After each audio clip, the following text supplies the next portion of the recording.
Sir कुछ दिन पहले आपके ऊपर आरोप लगाए गए थे कि आप भ्रष्टाचार में मुलवस है और जो है तो कुछ और भी दूसरे आरोप लगाए गए थे। उसके ऊपर क्या कहेंगे आप? उस ताल्लुक़ से मेरा कहना ये है कि सबसे पहले मोइन इनामदार साहब और एडवोकेट खान हकीम साहब, ये दोनों ने जिस लैंग्वेज का इस्तेमाल किया है, मैं उस तरह की लैंग्वेज इस्तेमाल नहीं करना चाहता, इसलिए कि मैं क़ानून का स्टूडेंट हूँ और एमए उर्दू का तालिब इल्म हूँ। इसलिए 11 तारीख़ की दोपहर वक्फ बोर्ड के प्रीमाइसेस में आकर इन्होंने जो इंटरव्यू दिया, जो सोशल मीडिया पर वायरल हुआ और जिसकी वजह से मेरी बदनामी की गई, उस ताल्लुक़ से मैं ये क्लियरिफिकेशन देना चाहता हूँ कि उन्होंने ये इल्ज़ाम लगाया कि मैं बहुत करप्ट इंसान हूँ। तो मैंने किस मैटर में और कैसे करप्शन किया है, उन्होंने एक तो भी डॉक्यूमेंट्री प्रूफ किसी गवर्नमेंट अथॉरिटी के सामने लाकर देना चाहिए। दूसरी बात यह है, उनका कहना यह है कि भाई एक मैटर उनका, जिस वक्त मैं महाराष्ट्र वक्फ ट्रिब्यूनल का मेंबर हुआ करता था, तब उनका एक मैटर हमारे सामने था और वो मैटर का रिज़ल्ट, उसका जजमेंट उनके ख़िलाफ़ गया है, जिसके नतीजे में जिसका फेवर में गया उसने मुझे कोई एक फ्लैट जो है गिफ्ट में दिया है। अगर ऐसी बात है तो वो गिफ्ट डीड जिसने गिफ्ट के ज़रिए मुझे दिया है, तो वो दस्तावेज़ उन्होंने किसी गवर्नमेंट अथॉरिटी के सामने पेश करना चाहिए। तो मैं इस बात को तस्लीम करूंगा कि भाई मैंने करप्शन किया है, मैंने गलत काम किया है। मोइन इनामदार साहब से मैं ये कहना चाहता हूँ कि मैं जिस प्रॉपर्टी, वैसे मेरा नेटिव प्लेस बसमत नगर, ज़िला हिंगोली है। 2002 में मैं अपना आबाई वतन छोड़कर परभनी में रहा कुछ दिन। उसके बाद 2015 में मैं औरंगाबाद आया रहने के लिए। मैं तकरीबन 12-15 साल किराए के मकानों में अपनी ज़िंदगी बसर किया। लेकिन जब मैं 2017 में यहाँ वक्फ ट्रिब्यूनल पर मेंबर बोलकर मैं जब नामज़द हुआ, तो मैंने एक रहने के लिए एक फ़्लैट ख़रीदा। वो फ्लैट का CTS नंबर 7418 है और इसमें मैंने ये फ़्लैट ख़रीद ही लिया है। ये उसकी सेल डीड है, ना कि कोई बख्शिश पत्र और गिफ्ट डीड नहीं है। और इसकी तफसील मैं ऐसी बताना चाहता हूँ कि ये प्रॉपर्टी किसी देवका बाई के नाम से थी और मेरे को देवका बाई की कोई हिस्ट्री नहीं मालूम, बट ये प्रॉपर्टी देवका बाई की दीपक कुलकर्णी और सचिन पाठक, ये 2 बिल्डर्स ने और मालक ने मिलकर डेवलप किया और इस जगह पर 11 फ्लैट्स उन्होंने बनाए। और ये कुलकर्णी साहब जो डेवलपर हैं, उन्होंने एक जाहिरात दी थी पेपर के अंदर कि ये फ्लैट्स हमको बेचना है। मैंने उनसे जो है सो जाकर मिला, मैंने उनसे बात की और मैंने उनसे सौदा किया और एक फ़्लैट उनसे मैंने रजिस्ट्री से ख़रीदा। 23 लाख रुपए में मैंने ये फ्लैट ख़रीदा, जिसमें मैंने उनको सिर्फ 1 लाख रुपया नकदी दिया और 22 लाख रुपया मैंने इस फ्लैट पे लोन किया। ये जो है ये उसका शेड्यूल है लोन का, जिसमें 26,444 रुपये मैं हर माह जो है सो उसका अदा कर रहा हूँ। और यही नहीं, बल्कि मैंने इस बिल्डिंग में 2 फ्लैट लिए हैं। दूसरे फ्लैट की भी रजिस्ट्री मेरे पास है। दूसरे फ्लैट की रजिस्ट्री ये है, जिसको मैंने 22 लाख में ख़रीदा और मैंने पार्टी को, ये बिल्डर को मैंने सिर्फ 1 लाख रुपए दिया और मैंने जो है वो भी बैंक लोन किया है। उसके बैंक लोन का स्टेटमेंट भी मैं आपको बताना चाहूँगा।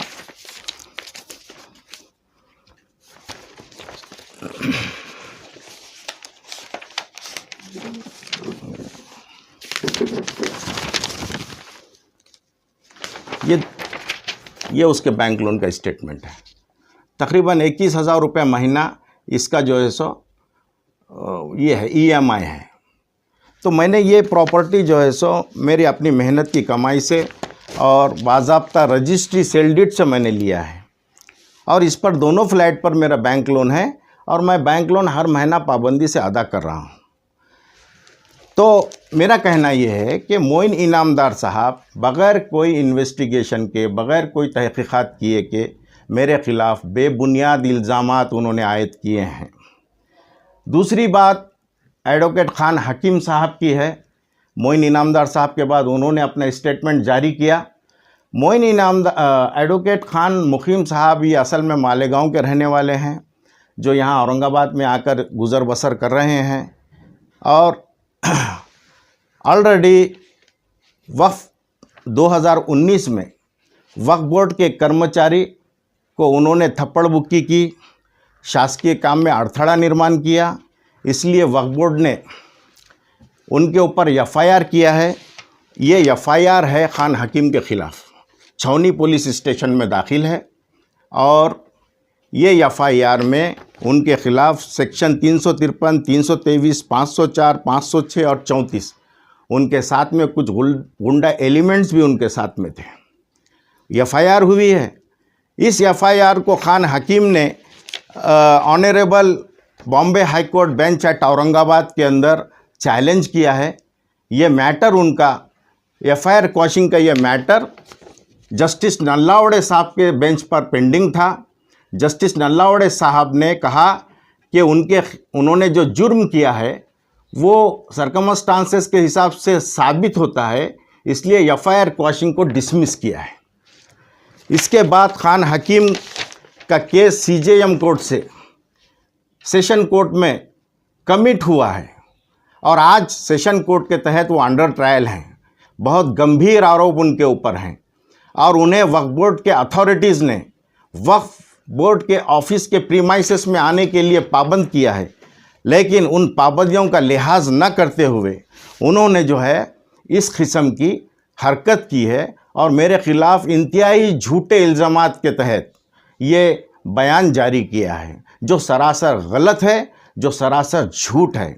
और सुप्रीम कोर्ट के टाइम बाउंड मैटर्स का निपटारा करने के लिए वक्फ बोर्ड ने मेरी जो नियुक्ति वहाँ पर किया है 3 महीने पहले एज ए लीगल एडवाइज़र, वो किस बुनियाद पर है कि मैं वक्फ बोर्ड का 2003 से लीगल एडवाइज़र हूँ। मैं परभनी में रहता था, तब वक्फ बोर्ड मुझको नांदेड़, हिंगोली और परभनी 3 डिस्ट्रिक्ट के मैटर मेरे को रेफ़र करता था, लेकिन बाज़ाब्ता जब सैयद एजाज़ हुसैन साहब वक्फ बोर्ड के चीफ एग्जीक्यूटिव ऑफिसर थे, उन्होंने मेरे काम की सराहना करते हुए वक्फ बोर्ड के ट्रिब्यूनल पर मुझे 15 मई 2004 को बाज़ाब्ता ऑर्डर करते हुए मेरे को पैनल पर लिया और 2015 में जब मैं परभनी से औरंगाबाद माइग्रेट हुआ मेरे बच्चों के तालीम के खातिर, तो वक्फ बोर्ड ने मुझे जो सो ट्राइब्यूनल के भी कई मैटर दिए थे चलाने के लिए, वक्फ बोर्ड की पैरवी करने के लिए, मैंने वो भी काम किया है।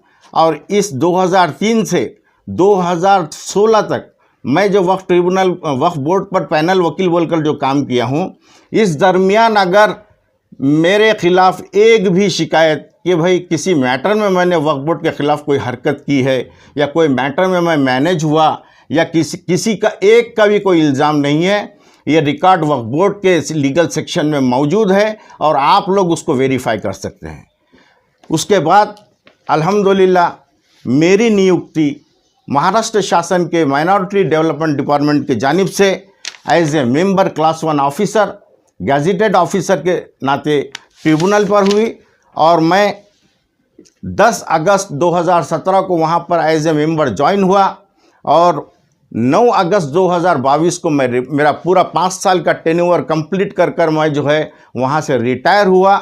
मुझे बाज़ाब्ता जो है सो स्टाफ ने और वकील मंडली ने मेरा इस्तकबाल किया, मेरे को विदाया दिया और मैं मेरे 5 साल बड़े एहसास के साथ और अच्छा काम करते हुए मैंने निकाला। मेरे 5 साल के टेन्योर में कोई वहाँ पर कंप्लेंट नहीं थी, लेकिन ये खान हकीम साहब कभी नीनावी या फिर कभी किसी डमी आदमी के नाम से मेरे ख़िलाफ़ जो है वहाँ पर कंप्लेंट भेजा करते थे। ये खान हकीम बहुत ज़माने से मेरे पीछे लगे हैं और वक्फ बोर्ड ने अब मुझे जो बहुत अहम काम दिया है, जो वक्फ ऑनरेबल सुप्रीम कोर्ट ने जो मैटर्स ट्रस्ट के भेजा है उसको डिसाइड करने के लिए, उस काम के लिए वक्फ बोर्ड ने मदद के लिए मेरा जो अपॉइंटमेंट किया है। तो खान हकीम का कहना ये है कि वो सेक्शन 5(1) और 2 के तहत इंक्वायरी होना चाहिए और 40 के तहत बिला वजह हो रही है, जबकि 186 मैटर है। किसी मैटर में खान हकीम का वकालतनामा नहीं है, किसी में वो वकील नहीं है, तो उनको इस ताल्लुक़ से स्टेटमेंट करने की कोई ज़रूरत नहीं है।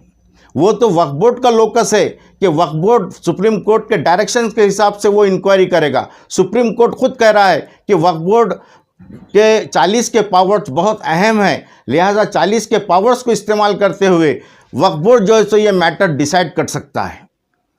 इसलिए हमारे ऑनरेबल चीफ एग्जीक्यूटिव ऑफिसर, हमारे बोर्ड के ऑनरेबल चेयरमैन सब आपस में बैठकर मीटिंग करके इत्तेफाक राय से तमाम मेंबरान उसके अंदर फौजिया खान मैडम, इम्तियाज़ जलील साहब, हमारे एमपी, बाकी के तमाम मेंबर्स एक जगह इकट्ठा होकर ये मामला किस अंदाज में डिसाइड करना है उन्होंने डिसाइड किया और उसके एतबार से हमारी इंक्वायरी हो रही है।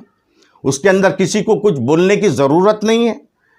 मेरे ख्याल से खान हकीम ने 11 तारीख की दोपहर जो स्टेटमेंट जारी किया है सोशल मीडिया पर, वो स्टेटमेंट उनका नहीं है, बल्कि उनको किसी ने इंस्टिगेट किया है ये स्टेटमेंट देने के लिए। ये बात मैं दावे से कहना चाहता हूँ। लिहाजा पुलिस अथॉरिटी से मेरी गुजारिश है कि इस ताल्लुक़ से सखोल इंक्वायरी होनी चाहिए, मुकम्मल तहक़ीक़ात होनी चाहिए और खान हकीम के पीछे जो लोग छुपे हैं उनको भी मंजर आम पर लाना चाहिए। अब ये तमाम ये सोशल मीडिया पर वायरल होने के बाद कई मुकामात से जितने लोग, जैसा कि मैंने 26 साल वकालत की, उसके बाद 5 साल वक्फ का ट्रिब्यूनल का मेंबर रहा और अब मैं लीगल एडवाइज़र बोलकर काम कर रहा हूँ, तो कई लोगों से मेरी जान पहचान है समाज के अंदर। मराठवाड़ा के तकरीबन डिस्ट्रिक्ट से मेरे को फ़ोन कॉल रिसीव हुए हैं कि साहब ये ऐसा कैसा हो सकता है, आपके ताल्लुक़ से हम ये बात हम देख नहीं सकते, आपके ताल्लुक़ से हम ये बात सुन नहीं सकते। मेरा डिफेमेशन इन्होंने किया है। लिहाजा कल मैं छावनी पुलिस स्टेशन मेरे वकील के ज़रिए गया और मैंने बाज़ाब्ता छावनी पुलिस स्टेशन में इन दोनों अफराद के ख़िलाफ़ कंप्लेन दाखिल किया, जिसके ऊपर छावनी पुलिस स्टेशन ने ये एनसी जो है सो रजिस्टर्ड किया है।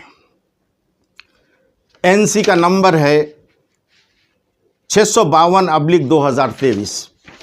ये सेक्शन 500 और 506 और 34 के तहत उन्होंने रजिस्टर्ड किया है। ये कल ही हुआ है। अगर मैं इसके अंदर मुलविस होता तो मैं ये कार्रवाई करने की डेयरिंग नहीं करता, उनसे मिलने की कोशिश करता, लेकिन मैं कहीं भी फेलुअर नहीं हूँ। मैं इस लड़ाई में आखिर तक लड़ना चाहता हूँ, क्यों तो मैं सच्चाई पर हूँ। मैंने कोई करप्शन नहीं किया, मैंने कोई गलत काम नहीं किया। बस इतना ही मैं आपसे मीडिया से कहना चाहता हूँ और उस इंटरव्यू का उन्होंने जो स्टेटमेंट दिया उसका खुलासे में मैं इतना ही कहना चाहता हूँ। कितने लोगों पर एफआईआर हुआ? ये एफआईआर हमने मोइन इनामदार, खान हकीम था। बिला वजह मेरी बदनामी हुई है। मेरा जो 26 साल के वकालत का जो मेरा रिकॉर्ड है, 5 साल मेंबरशिप का मेरा जो रिकॉर्ड है, आज वो रिकॉर्ड मेरा पूरा जो है सो उस मलिन हो गया है और मेरी बहुत हतक और इज़्ज़त मेरी दाव पर लगी है। वक्फ में मैं जो काम कर रहा हूँ, हर वक्फ का कर्मचारी मेरी इज़्ज़त करता है, हर ऑफिसर मेरी इज़्ज़त करता है। जिस दिन से इंटरव्यू होकर शाये हुआ, कोई मेरे को सलाम करने के लिए तैयार नहीं है। इतना मेरा डिफेमेशन हुआ है। लिहाजा मैं इसके अंदर क्रिमिनल केस दाखिल करके ये लोगों के ख़िलाफ़ और इसके अलावा भी मैं मैटर दाखिल करना चाहता हूँ और मैं बाज़ाब्ता honourable high court bench Aurangabad में इनके ख़िलाफ़ 5 करोड़ का हद तक इज़्ज़त का दावा करने वाला हूँ। लास्ट आखिरी में मैं ये कहना चाहता हूँ कि मोइन इनामदार साहब और एडवोकेट खान हकीम, ये लोगों का ताल्लुक़ कुछ गुंडा एलिमेंट से है और आज ये जब डिस्प्यूट ये चल रहा है कोर्ट कचहरी में, तो मेरे को और मेरी फैमिली के किसी फ़र्द को अगर कोई जानी माली नुकसान पहुंचता है तो मैं पुलिस प्रशासन से अभी कहना चाहता हूं कि उसके ज़िम्मेदार ये 2 अफराद होंगे। आपका पूरा नाम बताएं। मेरा नाम मोहम्मद इकबाल हुसैन।